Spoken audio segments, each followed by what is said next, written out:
रेकॉर्डून काढ. नाही, तपासून बघून काढा. तपासून बघा. माझं म्हणणं असं आहे की मी चुकीचं बोललो असेन तर तुमचा अधिकार आहे ते काढण्याचा. फक्त माझं दुःख काय आहे की हे बिल येतंय, हे महिलांच्या प्रतिष्ठेसाठीचं येतंय असं म्हटलं जातंय आणि समर्थन करायला महिलाच उभ्या राहत आहेत. हे माझं दुःख आहे.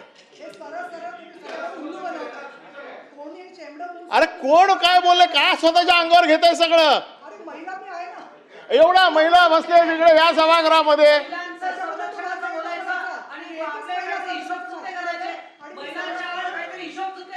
एक महिला मंत्रीपद मिळणार आहे.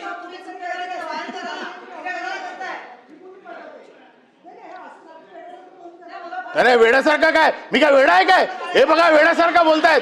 काय चाललंय सभागृहात? हे असं का चालत बोललंय? हे सगळं काढून टाका सभागृहाला. सभागृहामध्ये मध्ये बघा बघा ही भाषा बघा. किती यांचा बॅलन्स गेलाय, त्यांचा बॅलन्स किती गेलाय बघा. त्यांचा माईक चालू नव्हता त्यामुळे बॅलन्स किती गेलाय,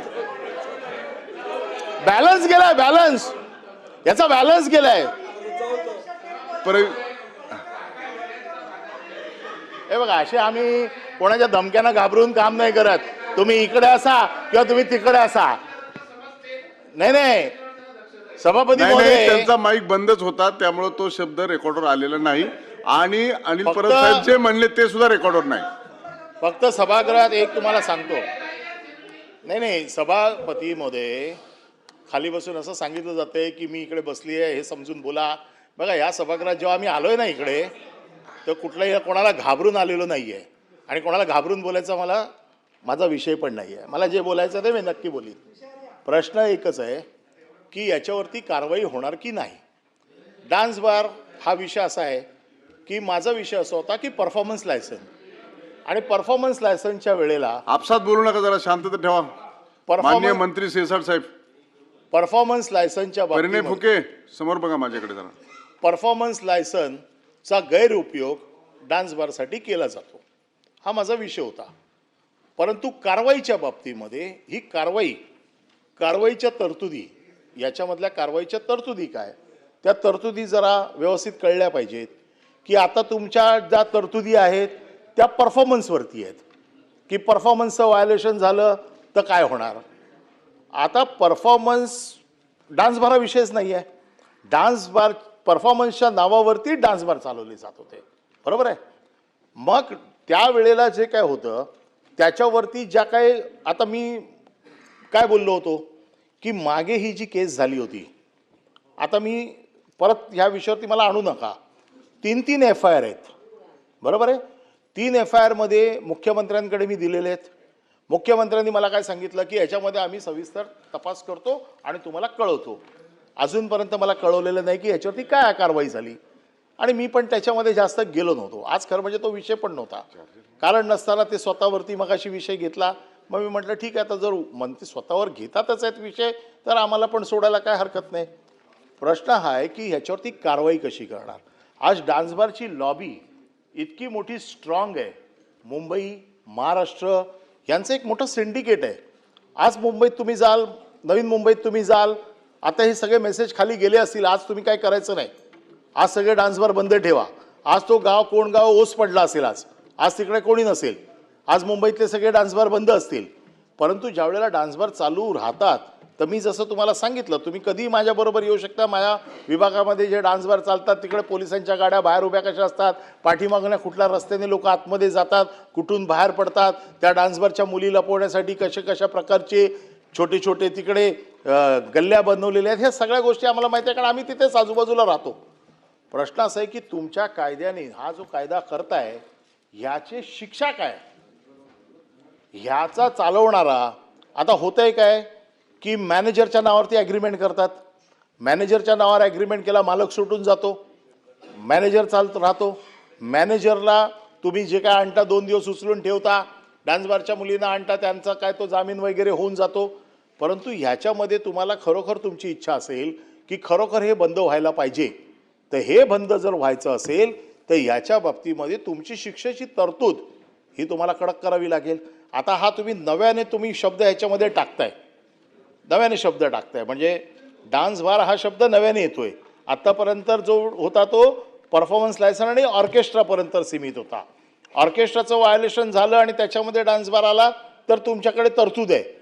परंतु डान्स बार हा जेव्हा तुम्ही शब्द आणताय तर त्या डान्स बारच्या अनुषंगाने तुम्ही त्याच्या शिक्षेची काय तरतूद केलेली आहे याच्यामध्ये, त्याच्या शिक्षेची तरतूद तुम्हाला देखील करावी लागेल. त्या शिक्षेची तरतूद तुम्ही जर सांगितली तर आम्हाला देखील वाटेल की बाबा खरोखर तुम्ही याच्यामध्ये कडक शिक्षा करताय. कारण हा नुसता डान्स बारमध्ये येणाऱ्या मुलींचा विषय नाही आहे, ते याच्याशी संबंधित जी हजारो मुलं, तरुण मुलं जी चुकीच्या मार्गाला जात आहेत, ज्यांना सरळ हे सगळे धंदे जर बंद झाले तर त्यांना आपण चांगल्या मार्गावर आणू शकतो. अशा प्रकारचे जर बंधनं आपण घातली तर मला असं वाटतं की ह्या बिलाचा शेवटपर्यंत त्याचा उपयोग होईल.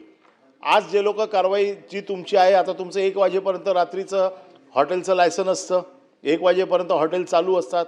आज तुम्ही कुठेही मुंबईत रात्री फिरा, 3, 3:30, 4पर्यंत हे डान्स बार चालू असतात. आता हे डान्स बार पुन्हा सांगतोय, ही संकल्पना नसताना हे चालू असतात.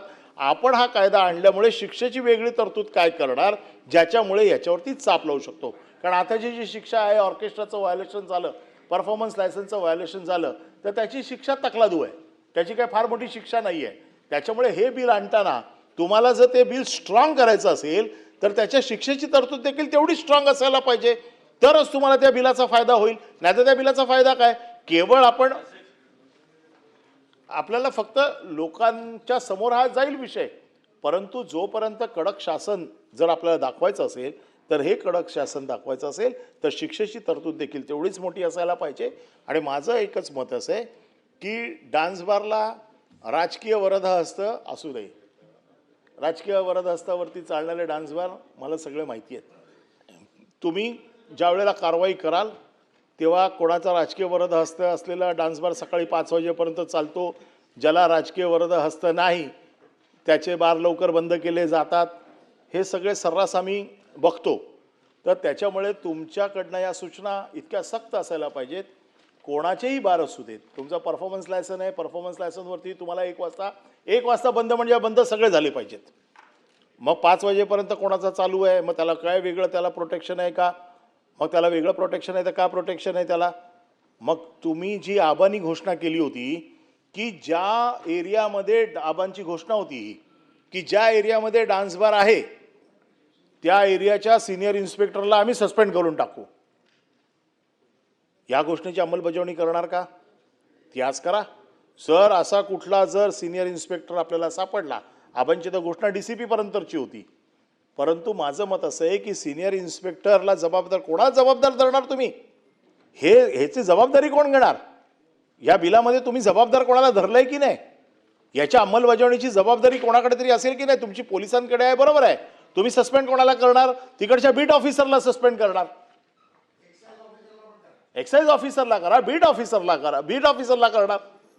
मग तिकडचा प्रमुख जो कोण आहे त्याची जबाबदारी आहे की नाही. मागे काही वर्षापूर्वी ज्या वेळेला असं झालं होतं तेव्हा मी मुंबईतल्या पोलीस स्टेशनची नावं वाचून दाखवली होती सभागृहात आणि कुठल्या पोलीस स्टेशनच्या हद्दीमध्ये किती डान्स बार चालू आहेत याची यादी दिली होती. सस्पेंड करायला पाहिजे. जर तुमच्यात खरोखर जर अंमलबजावणी करण्याची हिंमत असेल तर माझं मत असं आहे की हा प्रश्न तर मी मुख्यमंत्री आल्यावर विचारीनच की ज्या तक्रारी मी दिलेल्या आहेत त्याच्या बाबतीतला अजूनही अहवाल माझ्याकडे की मला अजून अवगत केलेलं नाही आहे की त्याच्यावरती कारवाई काय झाली. आणि आत्ता तुम्ही हे बिल आणताय, केवळ सवंग लोकप्रियतेसाठी हे बिल आणू नका, तर ह्या बिलची कडक अंमलबजावणीसाठी त्याची जबाबदारी देखील नक्की करा. मी आता अजून काही नावं सांगितली असती पण आता ते पुढच्या वेळेला सांगेन की कोण कोण कलेक्शन करते याचं, त्यांचे राजकीय संबंध काय आहेत, कोणाच्या राजकीय संबंधामुळे कोण डान्स बारचं पैसे जमा करतोय मुंबईत आणि नवीन मुंबईमध्ये, आम्हाला सगळं माहिती आहे. मग तुम्ही जबाबदारी कोणावरती नक्की करणार ही जबाबदारी देखील आम्हाला कळलं पाहिजे. त्याच्यामध्ये जे व्हायोलेशन होतील, जिकडे पकडले जातील तिकडच्या पोलीस सिनियर इन्स्पेक्टरवरती आपण कारवाई करणार का, आणि ती कारवाई करून आपण हे बिल पूर्ण ताकदीनिशी इम्प्लिमेंट करावं. जर आपण खरोखर आपली इच्छा असेल तर आमचं समर्थन आहे. केवळ लोकप्रिय सवंग लोकप्रियतेसाठी असेल तर आमचा या बिलाला विरोध आहे. लोकशाही मराठी ऐका, पहा, जागरूक रहा.